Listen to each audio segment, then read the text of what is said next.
नमस्कार, आप देख रहे हैं न्यूज नेशन। मैं हूं अनुराग दीक्षित। बुलेटिन की शुरुआत इस वक्त की बड़ी खबर के साथ। खबर पश्चिम बंगाल से। जी हां, बंगाल में चुनावी हिंसा पर पश्चिम बंगाल की विधानसभा में हंगामा देखा गया है।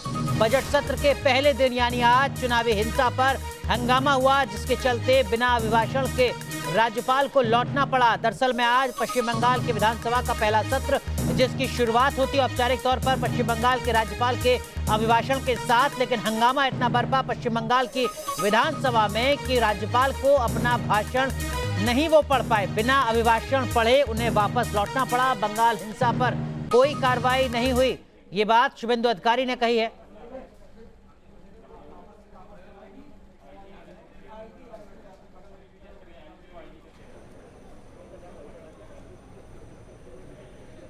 तो ये तस्वीरें हम इस वक्त आपको दिखा रहे हैं। ये तस्वीरें पश्चिम बंगाल विधानसभा की तस्वीरें हैं, जहां पर आप देख सकते हैं राज्यपाल धनखड़ के साथ पश्चिम बंगाल की मुख्यमंत्री ममता बनर्जी भी हमारे साथ जुड़ चुकी हैं। साथ ही साथ पश्चिम बंगाल के स्पीकर भी हैं। सीधा रुख करते हमारे सहयोगी तापस हमारे साथ जुड़ चुके हैं। तापस, क्या कुछ इस मुलाकात का मतलब, दरअसल में बात यहाँ पर क्या हो रही है राज्यपाल की ममता बनर्जी से, तब जबकि विधानसभा में तो कुछ नहीं हो पा रहा है।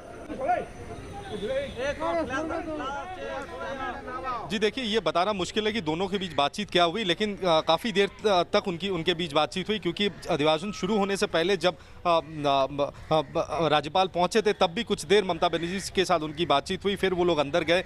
फिर अंदर जिस तरह से विरोध प्रदर्शन किया गया बीजेपी की तरफ से, और वो गवर्नर अपनी स्पीच नहीं पढ़ पाए। फिर वो जब बाहर आ रहे थे तब भी तकरीबन कम से कम 5 मिनट के आसपास उन्होंने अध्यक्ष और खासकर ममता बनर्जी से काफ़ी बातचीत की। लेकिन जो स्पेकुलेशन सुनने में आ रहा है कि इन दोनों के बीच खासकर आज जो अधिवेशन नहीं हो पाया, राज्यपाल से बात नहीं हो पाई, किस तरह से अंदर हंगामा हुआ, इस बारे में बातचीत हुई होगी। लेकिन ये स्पष्टीकरण अभी तक, क्योंकि ये ममता बनर्जी और गवर्नर जगदीप धनखड़ के बीच ही ये बातचीत हुई, तो इनके तरफ से जब तक पुष्टि नहीं होती ये बताना मुश्किल है कि एग्जैक्ट क्या बातचीत हुई थी। पहले सेशन का क्या कुछ एजेंडा रहने जा रहा है आज के इस हंगामे के बाद? क्या राज्यपाल के खिलाफ विधानसभा के स्तर पर किसी एक्शन की उम्मीद नजर आती है?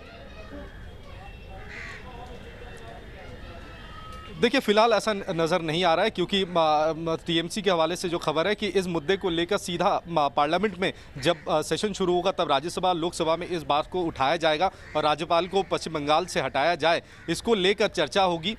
इसलिए इस समय असेंबली में, विधानसभा में इस बारे में चर्चा होने की संभावना बहुत कम है।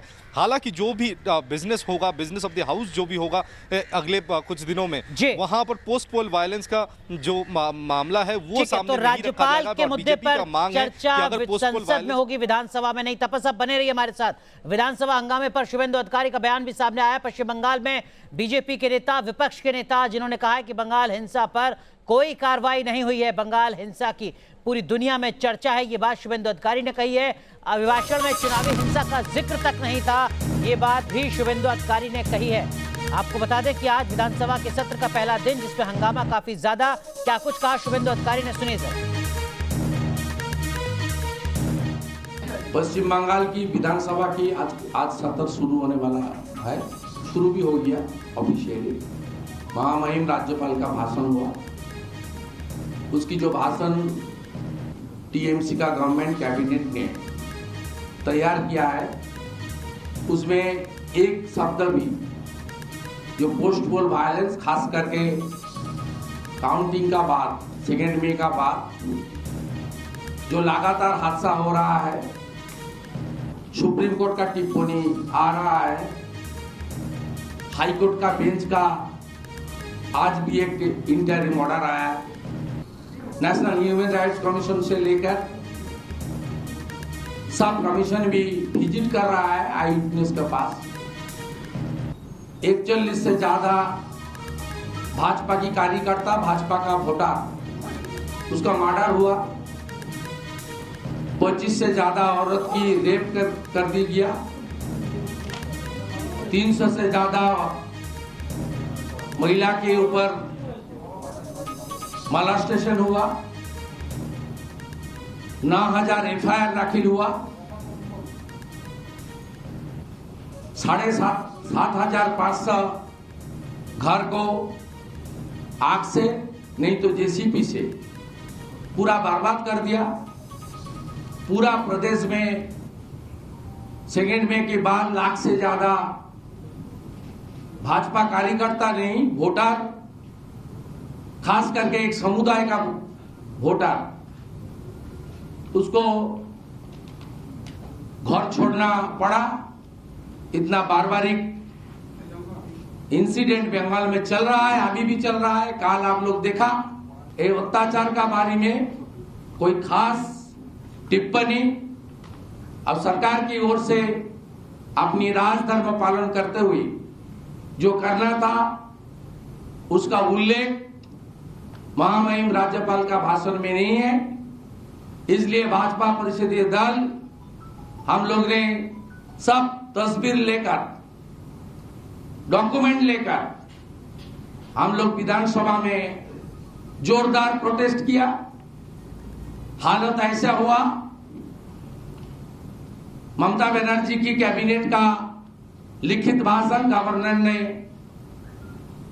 नहीं पढ़ के टेबल करके वापस राजभवन चला गया। तो आप सुन रहे थे बीजेपी के नेता शुभेंदु अधिकारी को। सीधा रुख करते हैं ग्राउंड जीरो का। हमारे सहयोगी तापस हमारे साथ बने हुए हैं। तापस, शुभेंदु अधिकारी के इस बयान को सुनकर ये तो समझ में आता है कि पश्चिम बंगाल की चुनावी हिंसा खत्म होने वाली नहीं है मुद्दे के तौर पर आने वाले वक्त में। देखिए, बहुत बड़ा इशू है बीजेपी के पास और ये इशू को बीजेपी जितना एस्केलेट कर पाएगी उतना जो इन्होंने ज़मीन जो खोई है टीएमसी के पास वो ज़मीन थोड़ा वापस पाने की जद्दोजहद बीजेपी की होगी। और ये बहुत बड़ा एक अस्त्र आप कह सकते हैं कि बीजेपी के हाथ में है। इसीलिए शुभेंदु अधिकारी को कल देखा गया, तुषार मेहता से मिले, वो गृह मंत्री से मिले, उसके साथ ही स्वास्थ्य मंत्री से मिले। तो कुल मिलाकर यह कहा जा सकता है कि शुभेंदु अधिकारी इस पोस्ट पोल वायलेंस को लीड करेंगे बीजेपी के लिए और ये बीजेपी के लिए एक बहुत बड़ा मुद्दा होने जा रहा है, क्योंकि कई जगहों पे बाई इलेक्शंस होने हैं, फिर म्यूनिसिपल कॉर्पोरेशंस के इलेक्शंस होने वाले, अगले साल पंचायत इलेक्शन है। तब तक ये इशू को सामने रखकर शुभेंदु अधिकारी और बीजेपी की तरफ से ममता बनर्जी को टारगेट किया जाएगा। आज हाईकोर्ट ने भी राज्य सरकार को फटकार लगाई है कि राज्य सरकार क्यों चीज़ों को हैंडल नहीं कर पाई और उनको गाइडलाइन दे दिया गया है उन्हें क्या क्या करना होगा। पुलिस को भी कारण दर्शाओ नोटिस जारी करने की बात अदालत ने की है। राज्य सरकार कुल की और मिलाकर सियासी मुद्दे के तौर पर पश्चिम बंगाल की चुनावी हिंसा बड़ा मुद्दा। बहुत बहुत शुक्रिया तपस आपका जुड़ने के लिए।